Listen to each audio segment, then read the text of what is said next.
ونصلي على رسوله الكريم أما بعد. Allah subhanahu wa ta'ala gave us tawfiq to see the beautiful month of Ramadan and gave us so many opportunities, chances to do many great things. May Allah subhanahu wa ta'ala accept everyone's extra worship and prayers, whatever du'as we may have made, whatever good deeds we may have done, whatever charities we may have taken part in, our qiyam, our siyam, and may Allah subhanahu wa ta'ala accept the du'as that people all around the world have made for ease, for comfort, for health, prosperity. And may Allah subhanahu wa ta'ala make this Ramadan a source of His mercy descending upon the Ummah of Muhammad sallallahu alayhi wasallam in the days to come. Now normally, the month of Ramadan is a very busy month for everyone. The timetables are slightly different. People are getting up for suhoor and having their meal at iftar and coming back and forth from the masajid. People are praying taraweeh, people are doing qiyam, all kinds of beautiful activities are going on. And whenever a person stays in a good environment for some time, it starts having a good effect on us. It has a positive effect. It has a transforming effect. Our hearts become more inclined towards Allah subhanahu wa ta'ala. Our hearts have become a little purer. So the things that we're thinking and planning are also of a very pure and a pious nature. And all of these are all some of the gifts that Allah gives us through the month of Ramadan. But one of the biggest questions is that how do we make it last? Because often we say, yes, Ramadan was so great, it was so amazing, but it was so short, it's gone, and everyone's missing Ramadan. Of course, they would miss Ramadan. But the question is, how can we make Ramadan last?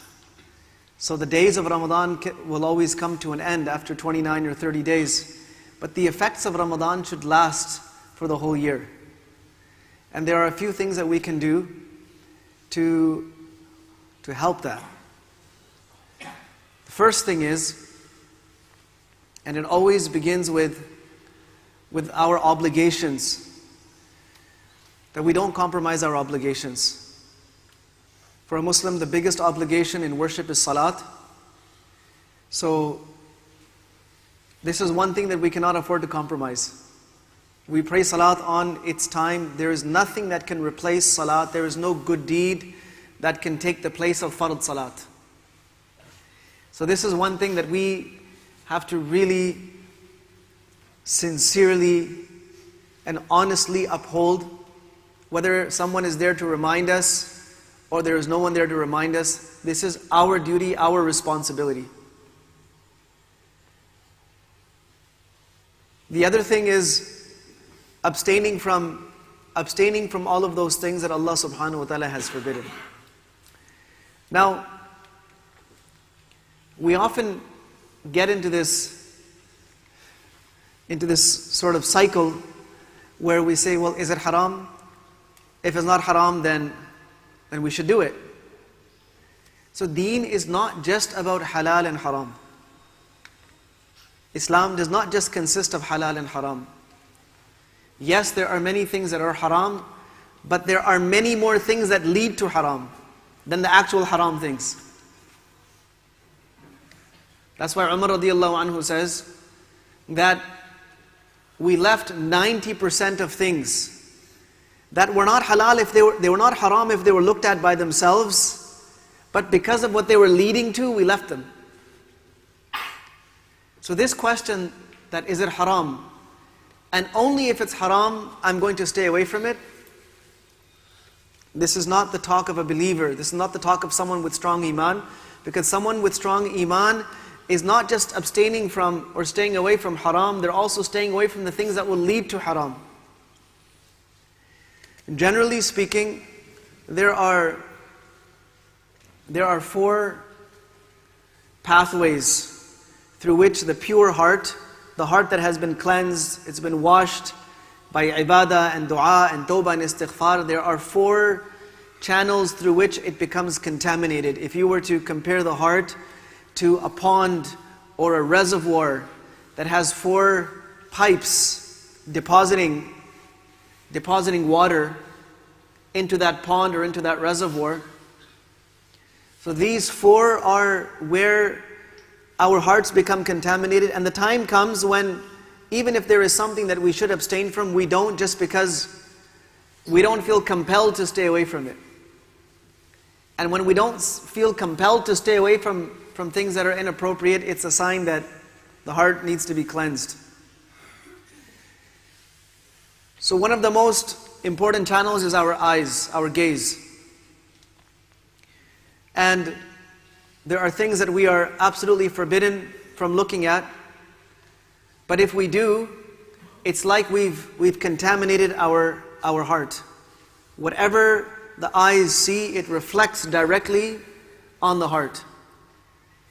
And if what we're looking at is from that which is haram, then right away we're corrupting this heart, we're blackening it.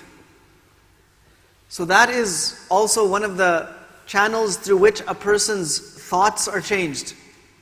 What you look at affects your mind as well. It affects what you're thinking about. It affects many things. So controlling our gaze, or deciding to control our gaze for the rest of the year, this is something that we have to decide now. The other channel is what we listen to. Whatever we listen to is kind of programming us. Whether we're listening to it deliberately, or we just happen to be listening to it. But whatever enters into our ears also affects our heart and our minds. And that's where our thoughts and ideas and intentions take shape. It's taking this, if you were to call it stimulus or input into our system. That input is forming and shaping what's happening in here and what's happening in here. And whatever happens in the mind and the heart, it translates into actions always. It doesn't stay hidden inside. While it's there, no one can see it. But eventually it's going to come out in the form of action, in the form of deeds. It can't be that someone is thinking pure thoughts all the time and they end up doing wrong things. Eventually those pure thoughts will come out in the form of pure actions and pure deeds. And it cannot be that somebody is thinking impure thoughts all the time and the result is that they're always doing pure deeds. No, it's only a matter of time before those thoughts will come alive in the form of their actions. So what we look at and what we listen to, if it is not in line with what Allah wants us to do in life, then it's not good for us. It needs to be kept away. And the third thing is what we talk about. Whatever we speak about, it has a direct impact on our hearts. And you would notice this, any conversation in which, for example, you exchanged harsh words with someone, you got into an argument or a fight with someone, you're yelling at each other, saying unpleasant things to each other, you'll walk away with this really burdened feeling. You won't walk away feeling good. And if you had a nice conversation, an enjoyable conversation, you'll walk away feeling very good. If you listen to something that touched your heart, it will affect your heart. The same thing is if you say something that touches someone's heart, it's also affecting your own heart. So monitoring what we say, there's different levels of speech. There is speech which is absolutely haram. We need to stay away from it in all circumstances. That includes lying, swearing and cursing, backbiting, making fun of people behind their back, saying hurtful things with our tongues to someone to their face. All of these things are impermissible in Islam. A person who says it, they're actually corrupting their own heart. The same thing applies to talking about indecent things. Someone who talks about indecent things, they're programming their mind and their heart to act in that direction. And the last thing, which is included in all of this, is what we think about. If a person is deliberately thinking of inappropriate things, then that is also going to soil their hearts. So now this pond that has 4 streams, or this reservoir that has 4 channels bringing water to it, the water in the reservoir only stays clean if the water from all the channels is clean. If even one of the channels allows contaminated matter to come in, then the whole pool of water is going to be contaminated and rendered useless. This is what happens to our heart. And to keep looking for proof that something is haram and only then I will abstain from it, this is not the attitude of a believer. Rather, like I said, the believer first of all knows what's haram and what is not. But they also know what leads to haram. And if we're unsure, we should ask someone.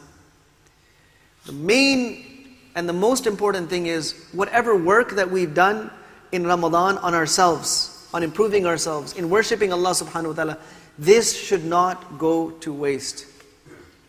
Many people, their graph of the year, it's kind of like this, and then Ramadan is one big spike, and then this is Eid. Boom. And then again, it goes straight again. That's it. That's the year. It's straight, and then up, right back down, and away you go. And some people, it tapers off a little bit.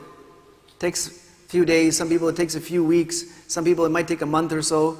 But then eventually it tapers off and again becomes flat.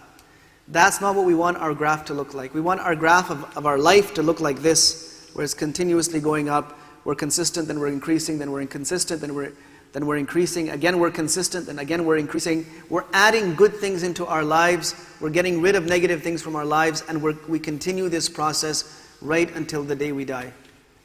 So this issue of maintaining all the good things that happen in Ramadan, this is everyone's responsibility.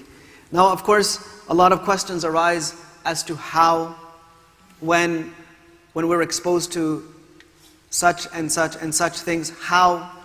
Well, there are details that are involved in that, but the most important thing is the decision by every single one of us that we will not do those things. Once you decide, Allah subhanahu wa ta'ala is going to help you find ways in your circumstances where you can stay away from haram, where you can maintain and protect this heart which is so precious in the sight of Allah. This heart which will be the only thing of avail on the Day of Judgment. يَوْمَ لَا يَنْفَعُ مَالٌ وَلَا بَنُونَ إِلَّا مَنْ أَتَى اللَّهَ بِقَلْبٍ سَلِيمٍ.